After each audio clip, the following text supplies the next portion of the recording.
She doesn't even belong here. She never did. The casserole dish burned my palms through the thin kitchen towel. I stood frozen behind the sliding glass door, watching my son-in-law Marcus throw his head back in laughter. The spinach lasagna I'd spent 3 hours making that morning suddenly felt like deadweight in my hands. I had driven across town with the radio off, windows down, breathing in the sweet smell of September. My granddaughter Lily was getting engaged. 22 years old and glowing with that particular joy that comes before life teaches you its harder lessons. Of course I would be there. Of course they wanted me there. But no one had called. If you're watching this, subscribe and let me know where you're watching from. The silence on my phone that week had felt strange. Like a tooth missing from a smile. I'd told myself they were busy. Young people forget things. I'd made the lasagna anyway, my signature dish. The one that always disappeared first at family gatherings. The one Claire used to beg for during her college years. When she'd come home thin and tired from too much studying and not enough eating. Now I watched Claire nod at her husband's words. My daughter. The little girl who used to crawl into my bed during thunderstorms. She arranged wine glasses on the patio table with surgical precision.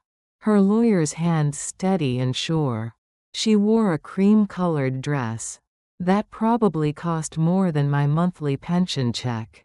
Her blonde hair caught the late afternoon light. Just like mine used to, before it turned this practical gray. Marcus gestured broadly with his beer bottle, entertaining a circle of neighbors and relatives. His dental practice had done well. Very well. The kind of well that builds swimming pools and sends children to private colleges. He had the easy confidence of a man who'd never worried about keeping the heat on in January. I shifted the dish to one hand and tried the door handle. Locked. Of course. I knocked softly on the glass. Marcus glanced over, and for a moment his face went blank. Then the host's smile returned, bright and empty as a new penny. He slid the door open just wide enough for me to squeeze through. "Welcome, Eleanor," he said, but his eyes had already moved past me. To more important guests. I stepped onto the patio, my sensible shoes quiet on the expensive stone. The smell of grilled meat and citronella candles mixed with the chlorine from the pool. Everything was perfect. Coordinated. The kind of party that appeared in magazines about successful suburban living. I looked for somewhere to put the lasagna. The food table groaned under platters of catered delicacies. Nothing homemade. Nothing that required 3 hours of careful layering and patient waiting. I found a small space between the imported cheeses and artisanal crackers. My aluminum pan looked shabby among the gleaming serving dishes. Lily floated between clusters of friends and cousins. Her engagement ring catching every ray of sunlight like a tiny spotlight. She moved with the unconscious grace of youth, her dark hair swinging as she laughed. She looked so much like Claire had at that age. Before life carved those careful lines around her mouth. I wanted to congratulate her.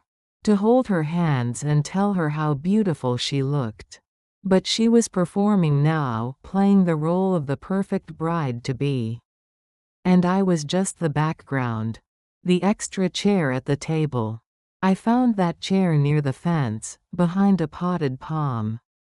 Plastic, not the wrought iron that matched the rest of the furniture. The kind they pull out when they need one more seat. But don't expect anyone important to use it. I sat down and folded my hands in my lap. My back straight, shoulders set. 40 years of standing in front of classrooms and library. Reading circles had trained my spine not to bend. even when everything inside me wanted to curl up small. The party swirled around me. Conversations about vacation homes and stock portfolios. Updates on children's achievements at expensive schools. The comfortable chatter of people who belonged to the same country club. Shopped at the same boutiques, understood each other's references to places and people I'd never heard of. No one asked if I wanted a drink. No one brought me a plate. I watched Marcus refill glasses and offer seconds, his attention sweeping past me like I was furniture. This was my family. The daughter I'd raised alone after her father died when she was 12. The granddaughter I'd babysat every weekend when Claire was building her career. The son-in-law I'd welcomed at every holiday dinner. Even when he made subtle comments about my small house, my old car, my simple ways. I remembered the check I'd written 7 years ago. $30,000 from my teacher's pension. For their first house, they'd said. Just a loan, they'd said. To help them get started. There had been no repayment plan. No discussion of interest or timeline. Family doesn't charge family, Claire had said, kissing my cheek. We're so grateful, Mom. We'll pay you back as soon as we can. The checks had never come. The gratitude had faded like summer flowers. The house had been renovated twice since then, each improvement funded by Marcus's growing practice and Claire's promotions. My $30,000 had disappeared into crown molding and marble countertops and the very patio stones I sat on now. But it hadn't been about the money, not really. It had been about being needed. About being part of their dreams, their future. About believing that love was a contract that didn't require signatures. Marcus's laughter rose above the other voices. She doesn't even belong here. She never did. The words played again in my head. As I watched him tell another story to his captive audience. His gestures wide and confident, his voice carrying the easy authority of a man who'd never been ignored at his own granddaughter's party. The sun was setting now, painting the sky soft pink and gold. Solar lights began to twinkle around the pool. It was beautiful. Perfect. A scene from the life my daughter had built, brick by careful brick. Far from the small world where she'd grown up.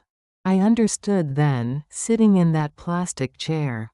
With my unwanted lasagna growing cold on the table. I understood that I had become the past they were trying to forget. The reminder of modest beginnings. And hand-me-down furniture. And nights when dinner was whatever we could afford. At the end of the month. I was the before to their after. The question mark in their success story. The knowledge settled over me like twilight. Not sudden, but inevitable. Quiet as the end of a long day. I stayed until the candles were lit and the toasts began. I listened to Marcus speak. About Lily's bright future. About the young man she'd chosen. About the wonderful life ahead of them. I watched my granddaughter glow in the candlelight. Surrounded by people who would give her everything I never could. Then I stood up, smoothed my skirt, and walked to the food table. My lasagna sat untouched. I covered it with aluminum foil and carried it back to my car. No one said goodbye. No one noticed I was leaving. I drove home through familiar streets, the dish cooling on the passenger seat beside me. The radio stayed off. I needed the quiet to think, to plan, to decide what came next. Because something would come next. It had to. I was 71 years old. And I had finally learned the difference between being family and belonging to one. My kitchen clock ticked past midnight. I sat at my small round table, still wearing my good navy dress, the one I'd chosen so carefully that morning. The lasagna sat in front of me, barely touched. Fork marks in the corner where I'd tried to take a bite, but my throat had closed up around the first taste. The silence felt different now. Heavy. Like something that had been building for years, layer by layer, until tonight when it finally had weight enough to crush. I made chamomile tea because it was what my mother used to do when the world felt too sharp. The routine of it. Water in the kettle, heat underneath, the gentle whistle that meant something warm was coming. But even the steam rising from my cup couldn't soften what I'd heard. She doesn't even belong here. She never did. I opened the drawer where I kept the important papers. Bank statements. Insurance policies. The manila folder marked, "Family," in my careful librarian's handwriting. Inside, receipts and notes I'd saved from the house loan. Not because I'd been planning anything, but because 40 years of organizing other people's words had taught me. That paper remembers what people choose to forget. The withdrawal slip from September 15, 2018. $30,000 from my pension account. My signature at the bottom, confident then. Trusting. The notation I'd written to myself, house loan for Claire and Marcus, temporary help getting started. Temporary. What a word. Like snow in April or heartbreak in your 20s. Things you think will pass. I found the email I'd printed out, the one Claire sent 2 weeks after the check cleared. Mom, you saved our lives. If you're watching this, subscribe and let me know where you're watching from. We can finally make this house a home. The mortgage company said yes because of your down payment. We're going to pay you back as soon as Marcus's practice picks up. Promise. 7 years of promises. 7 years of watching their house transform while mine stayed the same. New windows, new roof, new everything. The swimming pool came in year 3. The outdoor kitchen in year 5. Last Christmas, Claire had shown me photos of their latest renovation. A master bathroom that cost more than I spent in 2 years. But it wasn't about the money. It never had been. It was about the silence that followed the gratitude. The way they stopped mentioning it, stopped acknowledging it, until it became something that had never happened at all. The way I became smaller in their story, less essential, more invisible with each passing season. I thought about the birthday parties I'd attended where I sat at the children's table because all the adult seats were taken. The holidays where I brought homemade desserts that sat next to store-bought cakes, clearly marking the difference between effort and expense. The graduations where I stood at the back, taking pictures with my old camera while professional photographers captured the moments that would make it into albums. When had I become the obligation? The duty call on Sunday afternoons, growing shorter each time? The +1 who didn't quite fit the invitation list but couldn't quite be excluded either? I poured more tea and walked to the living room window. My little bungalow looked out onto Maple Street, where the houses were older, smaller, honest about their limitations. Mrs. Chen's porch light was still on, next door. She was probably reading, like me. Probably thinking about family scattered across the country, children too busy with their own lives to call. We were a neighborhood of widows and retirees, people who'd worked hard and saved what we could. We drove used cars and shopped sales and made our own coffee instead of buying it for $4 a cup. We weren't poor, exactly. Just careful. Just aware that money doesn't grow back once you've spent it. I remembered the look on Marcus's face when he first visited my house.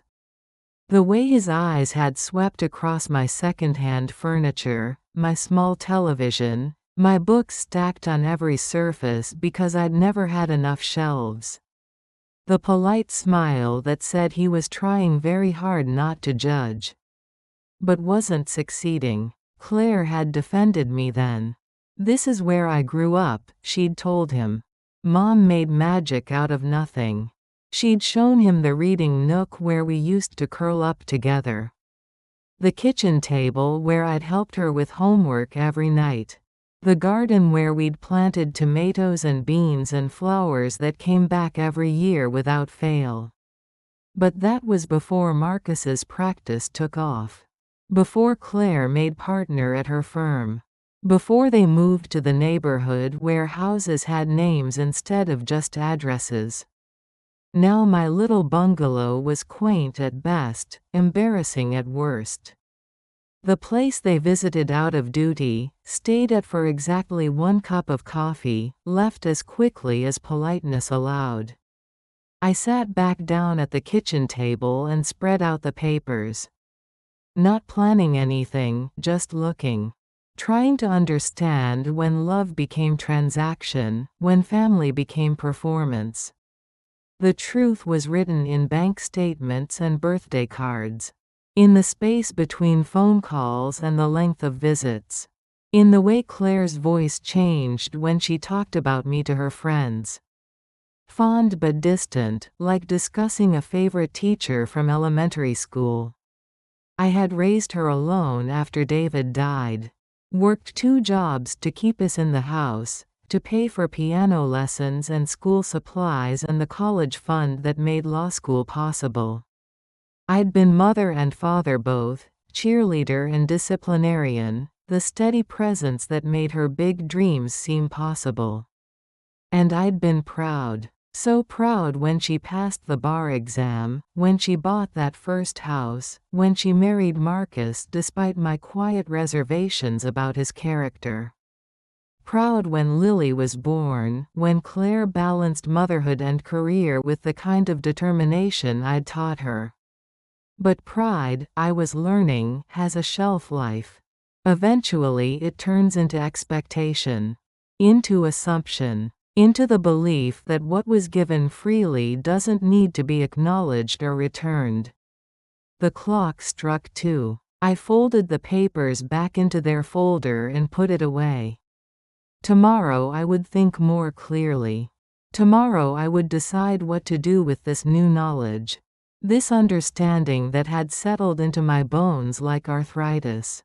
Permanent, aching, impossible to ignore. Tonight I just sat with it.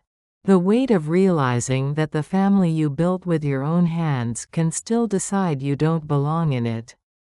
That love, no matter how deep or long or patient, doesn't guarantee a place at the table. I turned off the kitchen light and walked to my bedroom. In the morning, I would make decisions. Tonight, I would just remember who I used to be. Before I learned to make myself small enough to fit into their lives. I was Eleanor Briggs. I had raised a successful daughter, taught thousands of children to love books, built a life of small kindnesses and quiet strength. And I was tired of apologizing for taking up space in my own story. I called Sylvia at 7 in the morning. Not because I couldn't wait, but because I knew she'd be up. 40 years of friendship teaches you these things. She answered on the second ring, her voice already sharp with concern. "Something's wrong," she said. It wasn't a question. "I need to see you," I told her. "Today, if possible." Sylvia Morton had been the children's librarian when I ran the reference desk at Riverside High. We'd worked side by side through budget cuts and book challenges, through the transition from card catalogs to computers, through retirements that felt more like defeats than celebrations. She'd gone part-time after her husband died, took a job as a legal assistant to keep busy, to stay useful in a world that often forgets what older women know. Her office was in one of those converted houses downtown, where lawyers who couldn't afford the glass towers set up practice. The kind of place where people came with real problems instead of corporate strategies. I climbed the narrow stairs, my hand trailing along the painted banister, breathing in the smell of old wood and industrial carpet. Sylvia's door was open. She looked up from a stack of files, her silver hair pulled back in the same practical bun she'd worn for 20 years. Her face was thinner now, marked by the kind of grief that changes your bones, but her eyes were still fierce. Still the eyes of someone who'd fought school boards and city councils for every book, every program, every small victory. "Eleanor," she said, and I could hear the question underneath. I sat down in the chair across from her desk and pulled out the manila folder. The papers felt heavier this morning, weighted with intention. I spread them out like evidence in a case I was finally ready to make. "Tell me what you see," I said. She put on her reading glasses and studied the bank statements, the withdrawal slips, the emails I'd printed and saved. Her face remained neutral, professional. This was Sylvia, the legal assistant now, not Sylvia, my friend. "Not yet. It's a gift," she said finally. "Legally speaking. No contract, no repayment terms, no signed agreement. You gave them money, they took it, and that's where the law stops caring." I nodded. I'd expected as much. But I need to know what my rights are going forward. What I can control. She leaned back in her chair and became my friend again. Her voice softened, but not with pity. With understanding. "Tell me what happened." So I did. The party, the words, the slow realization that I'd become invisible in my own family. The years of making myself smaller, quieter, more convenient. The way they'd spent my money and my silence with equal ease. Sylvia listened without interrupting. She'd always been good at that, at giving people space to find their own words. When I finished, she pulled out a yellow legal pad and started writing. "Your will," she said. "Who's listed as beneficiary right now?" "Claire. Everything to Claire. We can change that." "Your power of attorney?" "Also Claire. We can change that too." "Your bank accounts?" "Claire's listed as co-signer on my savings account. In case something happens to me." Sylvia looked up. "Has something happened to you?" "Not yet," I said, and we both understood what I meant. She made more notes. "Bank accounts can be changed. Medical directives can be updated. You can name a neutral party to handle your affairs if you become incapacitated.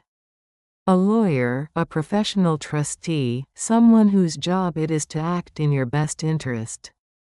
"What about my house?" "That's yours. Completely. You can leave it to anyone you want, sell it whenever you choose, change the locks tomorrow if that's what you need."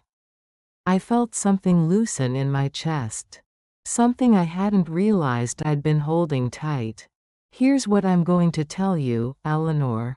Sylvia set down her pen and looked at me directly. "You gave them a gift once. A generous, loving gift that helped them build their life. They chose not to acknowledge it, not to appreciate it, not to honor what it meant. That's their failure, not yours. But gifts don't give you power over people. They don't buy you a permanent place at the table. What you do have power over is everything that comes next." She tore the page from the legal pad and handed it to me. "Here's what we can do this week. Next week, if you want. There's no rush, but there's also no reason to wait." I folded the paper and put it in my purse. It felt like a map to somewhere I'd never been but needed to go. "Will it hurt them?" I asked. Sylvia considered this. "It might surprise them. It might make them angry. It might make them realize they've taken you for granted. But hurt?" She shook her head. "What hurts is being treated like you don't matter by the people who should love you most." We talked for another hour. About practical things, banks and lawyers and legal documents. About harder things too. About the difference between being needed and being used. About the way families can become businesses without anyone noticing the change. When I stood to leave, Sylvia came around the desk and hugged me. The first real embrace I'd had in months. You don't have to keep handing them your life, Eleanor. You can choose to keep some of it for yourself. I drove home slowly, taking the long way through the old neighborhoods where I'd raised Claire. Past the elementary school where she'd learned to read, the park where we'd had birthday parties with grocery store cake and dollar store decorations. Places where we'd been happy with less because we'd had each other. That version of us felt like a story someone else had told me. Beautiful but distant. True but finished. Back at my house, I sat at the kitchen table with Sylvia's notes. The afternoon light slanted through my window, warming the worn linoleum, making ordinary things look precious. This house had sheltered us through Claire's childhood, through my widowhood, through all the small and large emergencies that make up a life. It was mine. The deed was in my name, the mortgage paid off with years of careful budgeting and sacrifice. No one could take it from me, change it without permission, decide I didn't belong in it. For the first time in months, I felt safe. I made a cup of coffee and opened my address book. Found the number for Tom Patterson, the locksmith who'd installed my security system after the break-ins on Elm Street. Then I called the credit union where I'd banked for 30 years. I had work to do. Decisions to make. A life to reclaim. And for once, I didn't need anyone's permission to do it. The phone rang twice before Tom picked up. "Mrs. Briggs," he said. Recognizing my voice. "What can I do for you?" "I need new locks," I told him. "All of them. Tomorrow if possible." There was a pause. "Everything all right?" I looked around my kitchen. At the ceramic owl Claire made in 3rd grade. At the recipe box full of handwritten cards. At the window herb garden that kept me in basil and oregano year-round. "Yes," I said. "Everything's going to be fine." Tom Patterson arrived at 9 the next morning with his toolbox and 20 years of knowing when not to ask questions. He was a compact man with gentle hands and the kind of face that made people trust him with their safety. I'd hired him twice before. Once when I moved into the house, once after Mrs. Chen's break-in scared the whole neighborhood. This time felt different. Not about keeping strangers out, but about choosing who gets to come in. He worked methodically through the house. Front door first, then the back door, then the side door to the garage. The sound of drilling filled the quiet morning, punctuated by the soft clink of metal parts finding their places. I made coffee and watched from the kitchen window as he tested each lock, his movements precise and unhurried. "You want me to leave the old keys?" he asked when he finished. "No," I said. "I want them gone." He nodded and dropped them into his toolbox. The new keys felt warm in my palm, their edges sharp and unfamiliar. 3 sets, all identical, all mine to give or keep as I chose. After he left, I walked through the house testing each lock. The front door, click. The back door, click. The garage, click. Each sound was crisp, final, like punctuation marks in a sentence I was finally learning to write. I sat at my kitchen table and arranged the keys in front of me. 1 set for me. 1 for the ceramic bowl by the phone, backup against locked-out emergencies.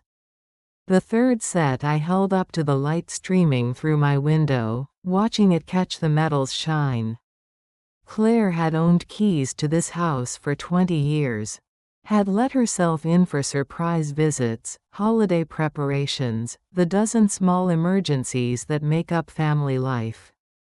She'd had them copied when Lily was small, so the babysitter could come and go.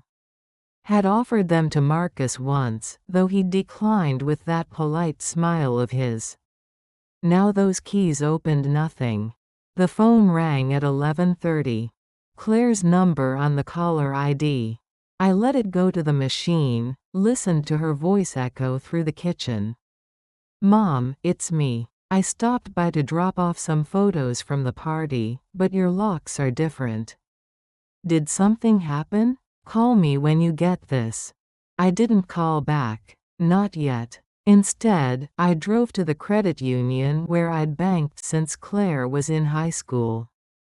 The same brick building, the same parking lot where I'd taught her to parallel park between the painted lines. If you're watching this, subscribe and let me know where you're watching from. Janet Morrison had been my account representative for 10 years. She was younger than me but not young, with the kind of efficient kindness that made difficult conversations bearable. She pulled up my accounts on her computer screen and listened while I explained what I needed.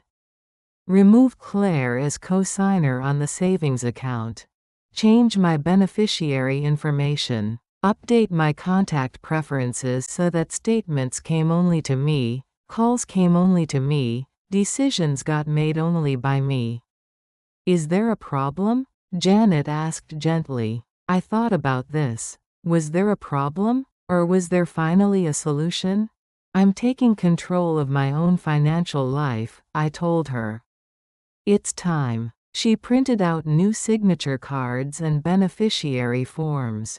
I filled them out carefully, my librarian's handwriting neat and decisive. Where it asked for beneficiary, I wrote American Cancer Society in the primary slot. Riverside Public Library in the secondary. Organizations that would use whatever I left behind to help people, to buy books, to make the world a little better. Claire would inherit the house eventually. But everything else would go where it could do good for strangers, the way my money had once done good for her. The paperwork took an hour. When it was finished, Janet walked me to the door. "You seem different today, Mrs. Briggs." Lighter, somehow. I felt different. Like I'd been carrying bags I didn't remember picking up, and had finally set them down. At home, I found 3 more messages on my machine. Claire's voice growing more concerned with each call. "Mom, please call me back. I'm worried about you." The locks. Not returning my calls. What's going on? I heated soup for lunch and listened to her worry echo through the kitchen. This was new territory for both of us. For 20 years, she'd had access to everything. My house, my accounts, my plans. She'd grown accustomed to being consulted, informed, included in every decision that touched my life. Now she was on the outside, and the unfamiliarity was making her anxious. The 4th call came while I was washing dishes. I picked up on the 3rd ring. "Mom?" Claire's relief was audible. "Thank God. I've been so worried. What happened to your locks?" "I had them changed," I said simply. "Why? Did someone break in? Are you all right?" "I'm fine. I just wanted new locks." There was silence on her end. Then the careful voice she used when she thought someone might be having a senior moment. "Mom, that doesn't make sense. You've lived there for 30 years. Why would you suddenly need new locks?" I dried my hands on the dish towel and looked out at my garden. The tomatoes were coming in well this year. Late September tomatoes, sweet with the memory of summer heat. "Because they're my locks, Claire. On my house. And I wanted new ones." Another silence. Longer this time. "Mom, I think we should talk." "Can I come over?" "Not today," I said. "I'm busy today." Busy with what? I almost smiled. When had she ever asked what I was busy with? When had my time ever been precious enough to deserve curiosity? With my life, I told her. I'm busy with my own life. I'll call you tomorrow, she said, and I could hear the confusion underneath the concern. Mom, you're scaring me a little. I'm not trying to scare you, Claire. I'm just trying to live like I matter. I hung up before she could respond. The house felt different with the new locks in place. More mine, somehow. As if the simple act of changing the keys had changed the fundamental nature of the space. I walked from room to room, testing the feeling. The living room with its comfortable furniture and overstuffed bookshelves. Mine. The bedroom where I'd slept alone for 15 years, where I'd read myself to sleep with library books and morning coffee. Mine. The kitchen where I'd fed a growing daughter, where I'd packed school lunches and birthday cakes and all the small feasts that make up a childhood. Mine. Even the memories were mine. Claire could visit them when I invited her, could share them when I chose to share. But she couldn't walk into them anymore without permission. That evening I sat on my front porch with a cup of tea, watching the neighborhood settle into twilight. Mrs. Chen waved from her garden. The Hendersons walked their old dog past my fence. Mr. Rodriguez called out a friendly greeting from his driveway. This was my world. These were my people. Not the country club crowd at Lily's party, but the folks who'd watched me struggle through widowhood, who'd celebrated with me when Claire graduated law school. Who'd shared casseroles and condolences and small kindnesses for decades. I belonged here. In this house, on this street, in this life I'd built one careful decision at a time. The third key sat on the table beside my teacup. Still unused, still waiting for me to decide who deserved it. Or maybe I wouldn't give it to anyone. Maybe some doors were meant to open only when I chose to open them. The thought felt revolutionary and peaceful all at once. Like coming home to myself after a very long trip. 3 days passed before Claire showed up unannounced. I was in my garden, deadheading the marigolds before the first frost could claim them, when I heard the car door slam in my driveway. The sharp sound of expensive heels on concrete. The frustrated rattle of someone trying a key that no longer worked. I stayed where I was, kneeling among the flower beds with my hands in the earth. The soil was cool and forgiving, dark with years of composted leaves and coffee grounds. I'd planted this garden when Claire was 12, the year after David died, because I needed something to grow when everything else felt like it was dying. The doorbell rang. Then again. Then the knock came, urgent and demanding. Mom? Mom, I know you're home. Your car's in the driveway. I brushed the dirt from my hands and walked slowly to the front door. Through the glass, I could see Claire pacing on my porch, her phone pressed to her ear. She wore one of her lawyer suits, navy blue with sharp shoulders, the kind of outfit that made judges take her seriously. I opened the door but didn't invite her in. She looked at me with the particular expression she reserved for difficult clients or stubborn witnesses. A mixture of patience and barely contained frustration. Mom, we need to talk. I know, I said. But not inside. Let's sit on the porch. Why can't we go inside?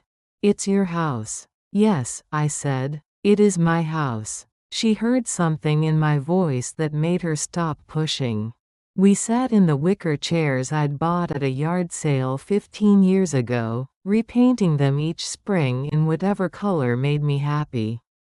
This year they were sage green, the color of new leaves. Claire perched on the edge of her chair like she might need to leave quickly. Her purse sat in her lap, a shield against whatever conversation was coming. Mom, I'm worried about you. The locks, the bank account. Janet Morrison called me when you removed me as co-signer. She thought there might be some kind of elder fraud situation. I almost laughed. Elder fraud. As if the only reason I might want control of my own money was because someone had tricked me into it. Did you tell Janet that wasn't the case? Claire's face flushed slightly. I told her I'd look into it. Mom, what's going on? Why are you shutting me out? I looked at my daughter, this successful woman I'd raised with bedtime stories and packed lunches and years of believing she could be anything she wanted to be. She was beautiful still, even with worry lines creasing her forehead. But she was also a stranger, someone who lived in a world I barely recognized. I'm not shutting you out, Claire. I'm letting myself in. That doesn't make sense. I stood up and walked to the porch railing, looking out at the street where she'd learned to ride a bicycle, where we'd drawn hopscotch squares in sidewalk chalk. Where I'd taught her that home was the place where you were always welcome. Do you remember the $30,000? The question hung in the air between us like morning fog, visible and impossible to ignore. What about it? Her voice was careful now, guarded. Do you remember what you said when I wrote that check? Mom, that was years ago. 7 years. You said it was a loan. You said you'd pay me back as soon as Marcus's practice picked up. You kissed my cheek and promised. Claire was quiet for a long moment.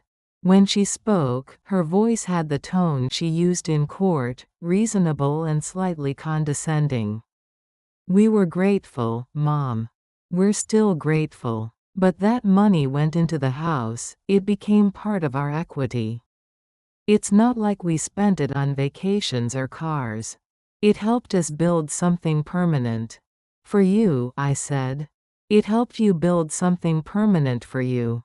Well, yes. For our family. I turned to look at her. And what about my family? What did I build with that money? You helped us get started. You were part of making our dreams come true. The words sounded rehearsed, like something she'd told herself so many times she believed it. But I could see the uncertainty in her eyes, the first crack in a story she'd lived with for 7 years. Tell me about the engagement party, Claire. She blinked, caught off guard by the change of subject. What about it? Tell me about my invitation. Her face went pale. Mom, I waited. The silence stretched between us like a bridge neither of us wanted to cross. We just assumed you'd come. You always come to family things. Did you want me there? The question was simple, but it hit her like a slap. Of course we wanted you there. You're Lily's grandmother. That's not what I asked. I asked if you wanted me there. If you were happy to see me walk through that door with my homemade lasagna and my sensible shoes. And my reminder that you used to be someone different. Claire's composure finally cracked. Tears welled in her eyes, but she didn't let them fall. She'd learned somewhere along the way that crying was weakness, that successful women didn't break down on porches in the middle of suburban afternoons. Mom, you're being unfair. Am I? I sat back down, meeting her eyes directly. Marcus said I didn't belong there. He said I never did. You were standing right next to him, arranging wine glasses, and you didn't say a word. I didn't hear him say that. Yes, you did. You heard it, and you chose not to defend me. Because somewhere deep down, you agreed with him. The tears came then, despite her best efforts. She fumbled in her purse for tissues, her lawyer's composure dissolving into something more real, more human. I didn't know what to say. Everyone was watching, and I just wanted the party to be perfect. Perfect, I repeated. And I was the imperfection. We sat in silence while she cried. I didn't comfort her, didn't rush to make it better. Some things needed to be felt fully before they could be understood. When she looked up, her mascara had smudged, making her look younger. More like the daughter I remembered. "What do you want from me, Mom?" "I want you to see me," I said. "Not as the woman who raised you, not as Lily's grandmother, not as someone whose job it is to make your life easier. I want you to see me as a person who matters in her own right." "You do matter." "Do I? When's the last time you asked about my life? My friends, my interests, my plans for the future?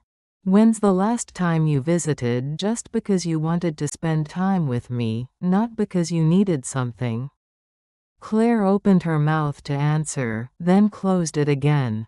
We both knew the answer. "I'm changing things, Claire. I'm living like I matter. That means new locks on my doors, my name alone on my bank accounts, and visits that happen when I invite them, not when you decide you need them." "Are you cutting me out of your life?" The pain in her voice was real, and it almost broke my resolve. "Almost. No, honey. I'm inviting you into it. On equal terms. As two adults who choose to spend time together because we enjoy each other's company." I stood up again, signaling that our conversation was ending. "But that means you have to actually see me. Not the convenient grandmother or the emergency fund or the woman who'll always say yes to whatever you need. Me, Eleanor. The person I am when no one needs anything from me." Claire gathered her purse and stood up slowly. Her expensive heels clicked on the porch boards as she walked to the steps. "I don't know how to do that," she said quietly. "Then learn," I told her. "You're a smart woman. You'll figure it out." She paused at the bottom of the steps, looking back at me with something I hadn't seen in years. Uncertainty. Vulnerability. The kind of openness that made real relationships possible. "Can I call you tomorrow?" "If you want to," I said. "But not because you think I need checking on. Call me because you want to talk to me." She nodded and walked to her car. I watched her drive away, then sat back down in my sage green chair and looked out at my garden. The marigolds were still bright despite the approaching frost, still blooming even though their season was nearly over. Like me, I thought. Still blooming, despite everything.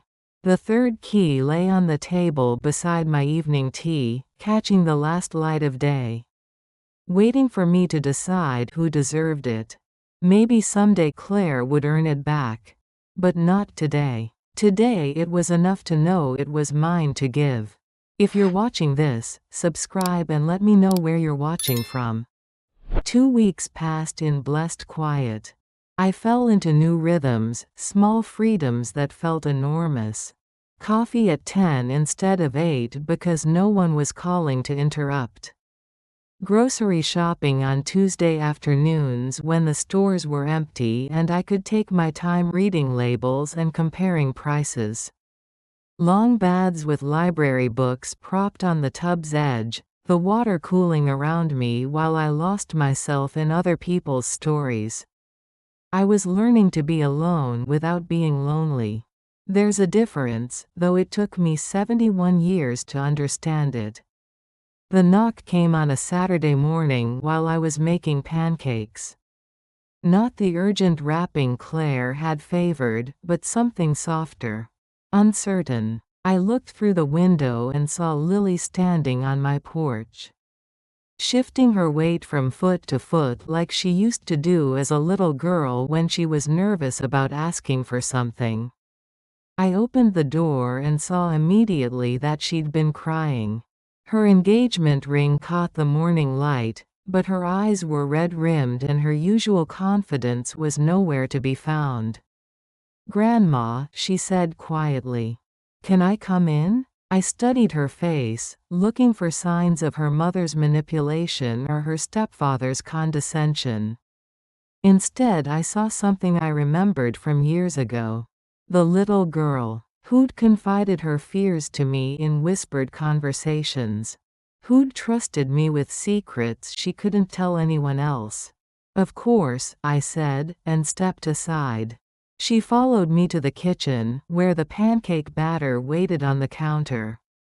I poured it into the hot pan and listened to the familiar sizzle. Comfort food. The kind of breakfast I'd made for her countless Saturday mornings when Claire was working and needed someone to watch her daughter.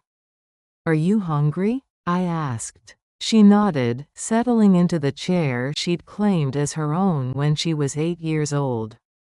Some things don't change, even when everything else does.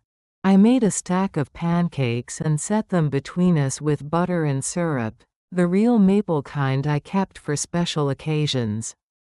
We ate in silence for a few minutes, falling back into the easy rhythm of shared meals and unspoken understanding. Finally, she looked up at me with David's eyes. My late husband's eyes, passed down through genetics and time to this girl who barely remembered him. "I heard about what happened at the engagement party," she said. "About what Marcus said. About how Mom didn't defend you." I kept eating, waiting to see where this conversation would lead. I should have said something. I was standing right there, and I heard him, and I just laughed along because everyone else was laughing.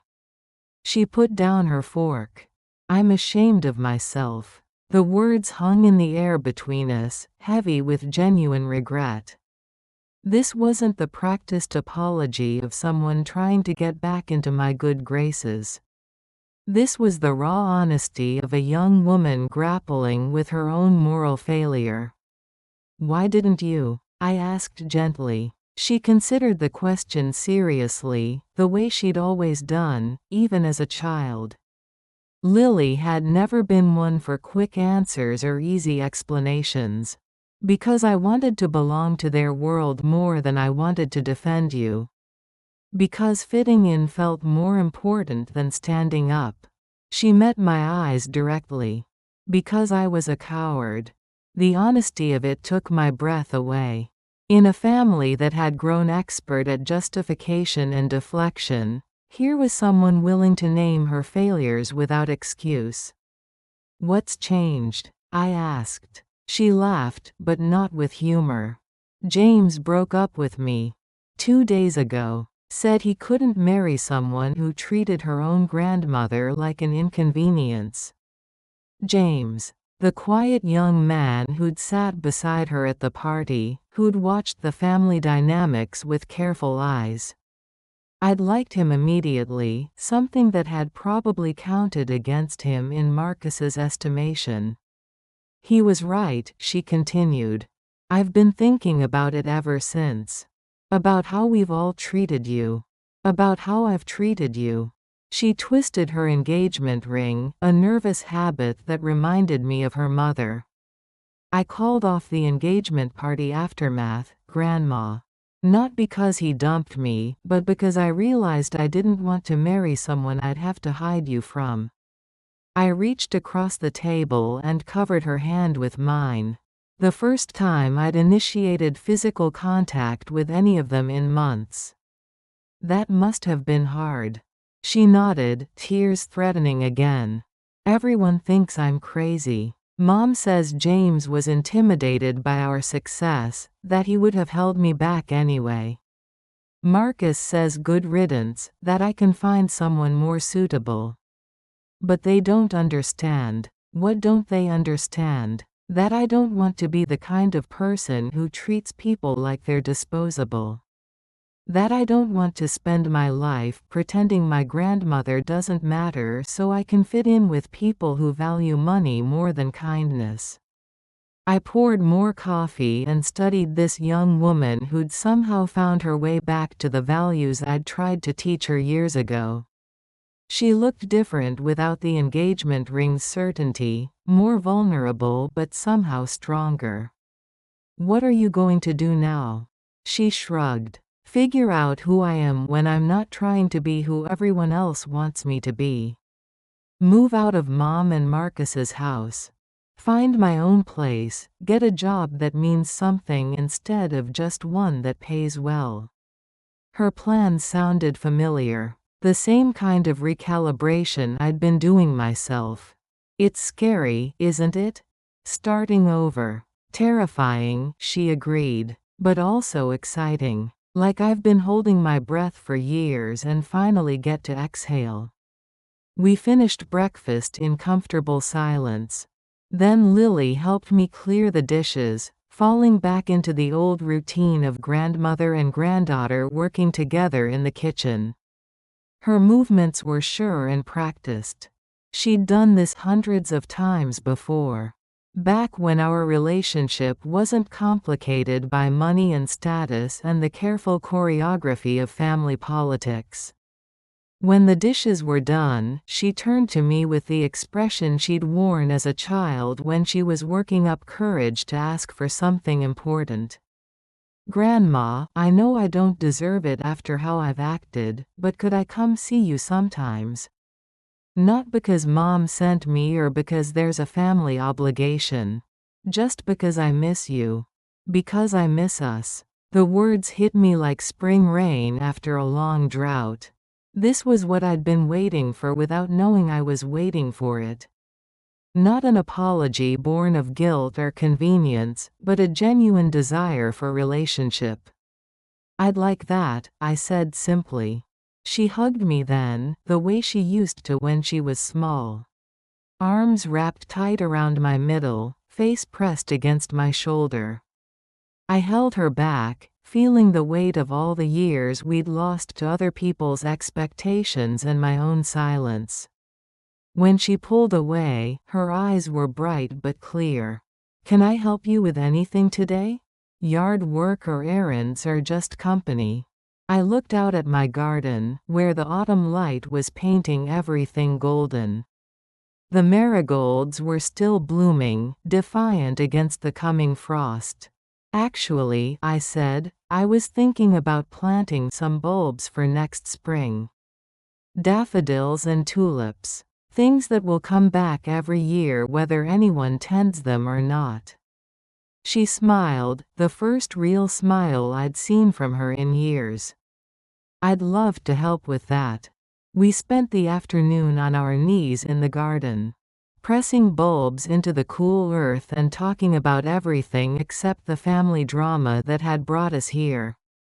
We talked about her job search, about the books I was reading, about the small joys that make up a life when you're paying attention to them. When she left that evening, I gave her the third key. She looked at it lying in her palm, understanding its significance. Are you sure? I'm sure, I told her. But it comes with conditions. This key opens my door, but it doesn't give you permission to walk into my life whenever you feel like it. You use it when I've invited you, or in genuine emergencies, or when you want to surprise me with something good. She nodded solemnly. I understand. And Lily? If you ever treat me like I don't matter again, I'll change the locks again. No warnings, no second chances. I'm too old and too tired to keep teaching the same lessons over and over. I won't, she said, and I believed her.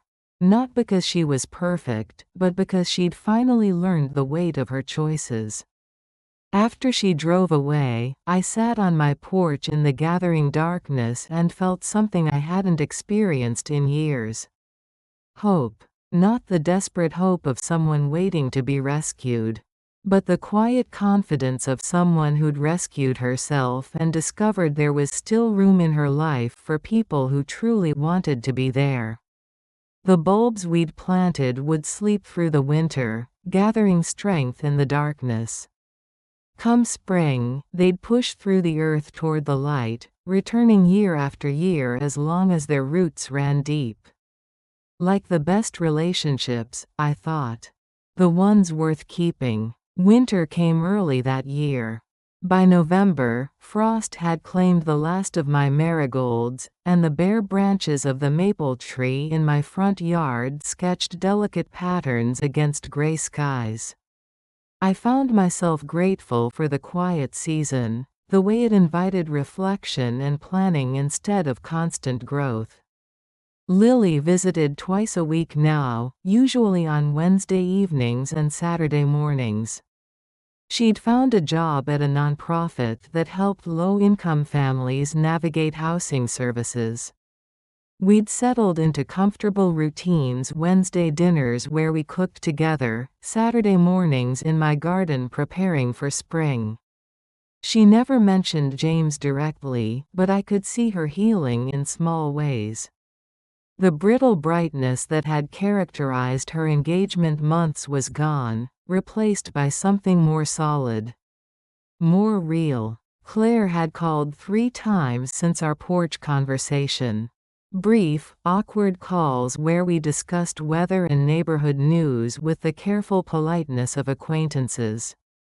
She was learning, slowly, that relationships couldn't be managed like legal cases or business transactions. That love required vulnerability, not strategy. I was learning too. Learning to say no, without explanation. Learning to make plans that pleased only me. Learning that solitude could be chosen rather than imposed, and that the choice made all the difference. On a cold Tuesday in December, I drove across town to look at an apartment complex Sylvia had mentioned. Maple Grove Senior Living, not the institutional kind with cafeterias and scheduled activities, but independent living for people who wanted community without surrendering autonomy. The manager, Teresa Walsh, was a woman about my age with laugh lines and practical shoes. She showed me a 1-bedroom unit on the 2nd floor, with a small balcony facing east toward the morning light. The kitchen was compact but well designed. The bathroom had a walk-in shower with safety bars that didn't scream medical necessity. The living room had built-in bookshelves and space for my reading chair by the window. It was smaller than my house but somehow felt more spacious. Less weighted down by memory and expectation. "What made you consider moving?" Teresa asked as we stood on the little balcony. I thought about how to answer that. Because I realized I was living in a museum of my past instead of a home for my present. Because I wanted to be around people who chose to be neighbors instead of people who inherited me as an obligation. "I'm ready for something new," I said instead. She nodded like she understood perfectly. We get a lot of folks who say that. People who raised families and built careers and want their next chapter to be about them. "What's the community like here?" "Active but not pushy. We have a book club, a garden club, a group that plays cards every Thursday night. Some folks organize trips to museums or theaters. But nobody keeps track of who participates and who doesn't. The point is having options, not obligations." That sounded perfect. Options without obligations. Community without coercion. I signed the lease that afternoon, with a move-in date of February 1st. Plenty of time to sort through 40 years of accumulated possessions and decide what belonged in my future. The sorting began immediately. I started with the easy things. Clothes that no longer fit, books I'd never read again. Kitchen gadgets that had seemed essential once but hadn't been used in years. Each decision felt like a small liberation. The hard part was the photographs. Boxes and albums full of Claire's childhood, our family vacations. Holidays and birthdays and ordinary moments I'd captured because they seemed worth preserving. Looking at them now was like reading a story I'd written in a language I no longer quite understood. Here was 5-year-old Claire in her Easter dress, gap-toothed and glowing. Here was teenage Claire at her high school graduation, serious and determined.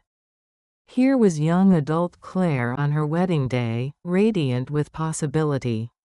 When had that hopeful girl become the careful woman who arranged wine glasses while her husband dismissed her mother? When had love become performance, family become strategy? I packed the albums carefully, but I wouldn't display them in my new apartment. They belonged to the past, and I was building a present. Lily found me surrounded by boxes on a Saturday morning in January, wearing old clothes and covered in dust from the attic. "Moving day getting close?" she asked, settling cross-legged on the floor beside me. "If you're watching this, subscribe and let me know where you're watching from." 3 weeks. I'm discovering I have more stuff than I realized. She picked up a framed photo of herself at age 7, missing front teeth and holding a fish she'd caught on a summer trip to the lake. "I remember that day. You taught me to bait my own hook because you said fish could sense fear." I smiled at the memory. "You caught 3 fish that day. Insisted on cleaning them yourself. And you cooked them for dinner even though they were tiny and full of bones. Because you were proud of them. That was enough reason." She set the photo aside and helped me pack kitchen items into newspaper. We worked in comfortable silence for a while, our movements coordinated by years of shared tasks. "Are you nervous about the move?" she asked eventually. "A little, but more excited than nervous.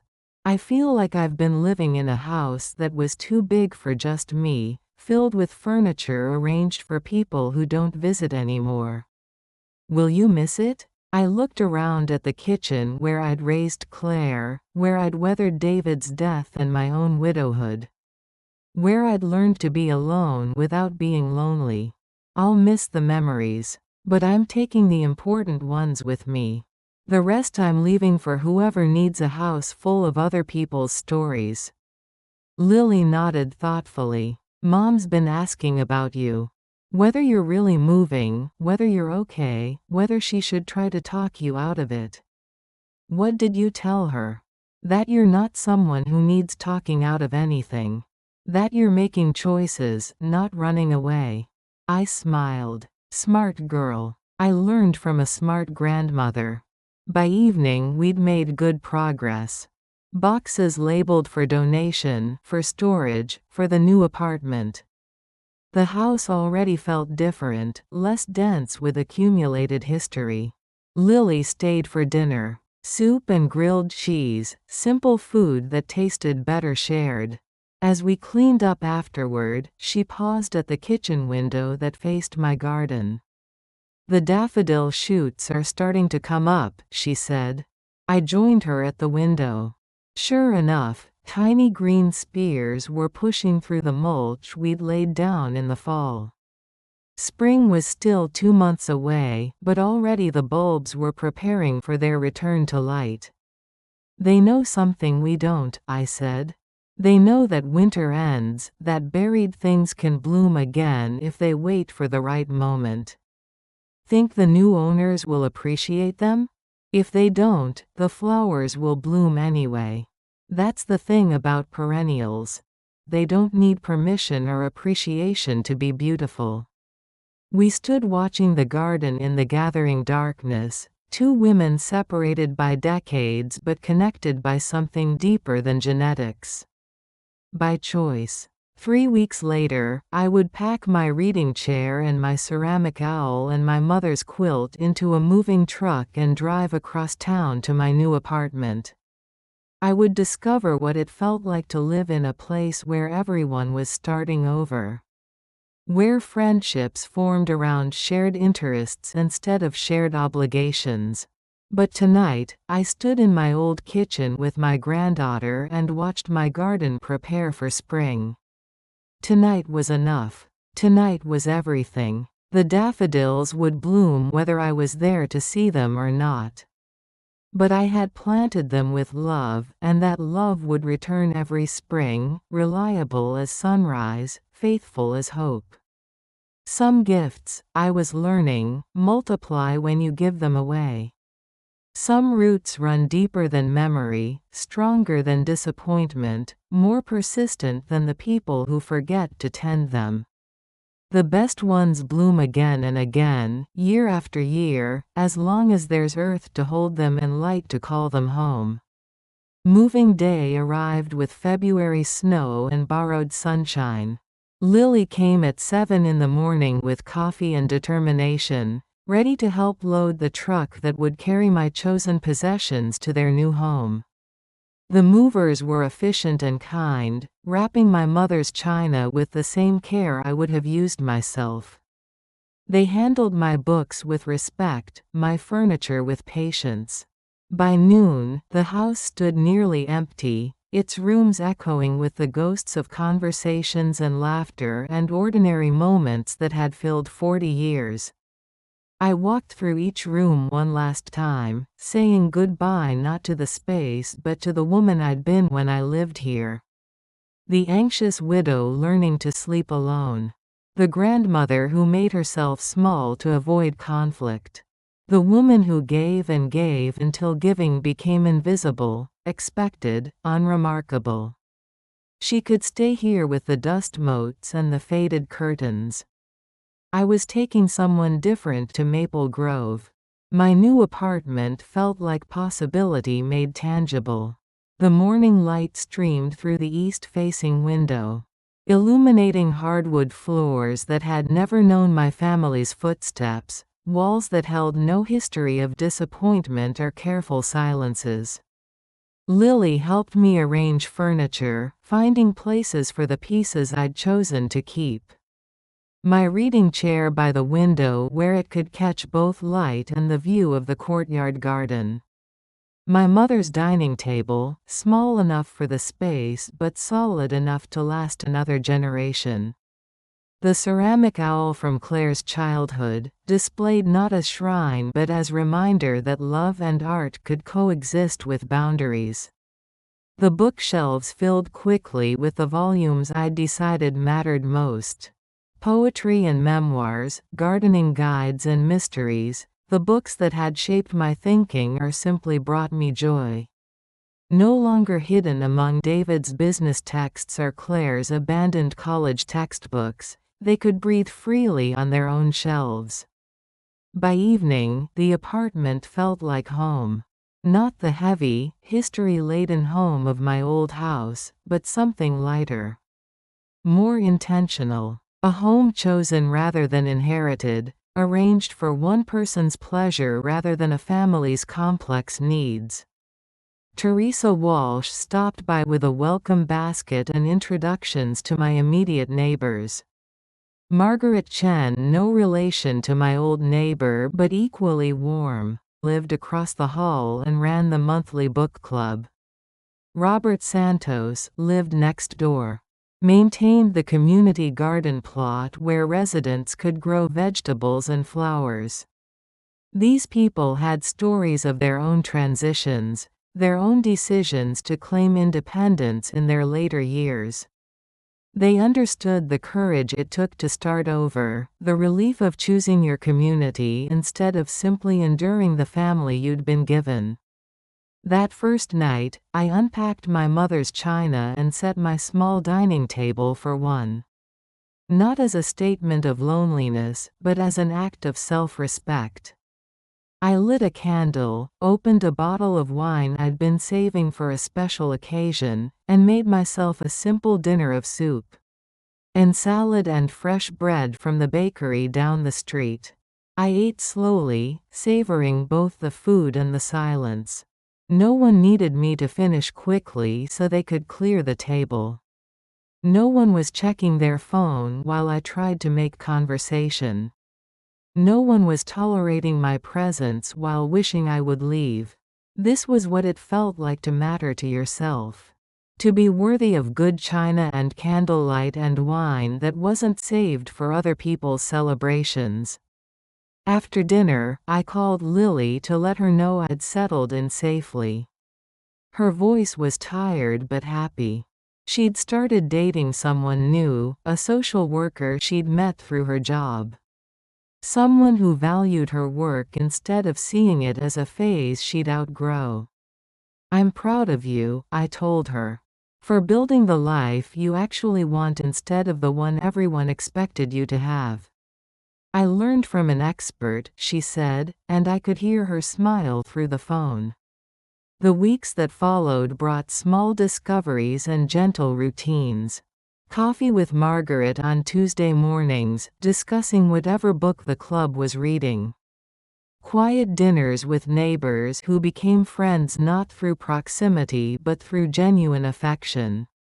Claire called once a month now, our conversations stilted but slowly growing more honest. She was seeing a therapist, she told me during our March call. "I'm learning that I can't make everyone happy," she said. "That trying to do that just makes everyone miserable instead." It was progress. Slow, careful progress, but movement in the right direction. One evening in April, I was reading on my balcony when I noticed a familiar car in the visitor parking area. Lily emerged carrying a small potted plant, her face bright with spring and secrets. "I brought you something," she said when I opened the door. "A housewarming gift, even though you've been here 2 months." The pot held a small daffodil plant, its yellow blooms cheerful and determined. The same flowers we'd planted in my old garden, now growing in a container that could move with me wherever I went. "I thought you might miss them," she said. "The ones we planted together." I hugged her then, this young woman who understood that love wasn't about grand gestures, but about small attentions, daily kindnesses, the choice to see and remember what mattered to someone else. We spent the evening on my balcony, talking about her work, my new routines, the book club's passionate arguments about contemporary fiction. The conversation flowed easily, without the careful choreography that had marked our family gatherings for so many years. As twilight settled over the courtyard, I realized something that would have seemed impossible 6 months earlier. I was happy. Not the desperate happiness of someone trying to convince herself that disappointment was actually joy, but the quiet contentment of someone who had finally learned to live according to her own values. I had a home that reflected my choices rather than my compromises. I had friendships based on mutual enjoyment rather than obligation. I had a relationship with my granddaughter built on respect and genuine affection. And I had learned the most important lesson of my 72 years, that it's never too late to start setting your own table. Never too late to light your own candles, pour your own wine, decide who deserves a place at the feast you're preparing. Some people are born knowing their own worth. Others, like me, have to learn it through loss and disappointment and the slow recognition that love without respect is just elaborate loneliness. I had set my table for one, and discovered it was exactly the right size. The daffodil bloomed on my balcony, faithful to its nature, beautiful without permission or applause. Like the best kinds of love, it simply was what it was, offering its brightness to anyone wise enough to notice. And I was finally wise enough to notice. Wise enough to bloom. The table was set. The candles were lit. The feast was simple but sufficient. And for the first time in years, I was exactly where I belonged.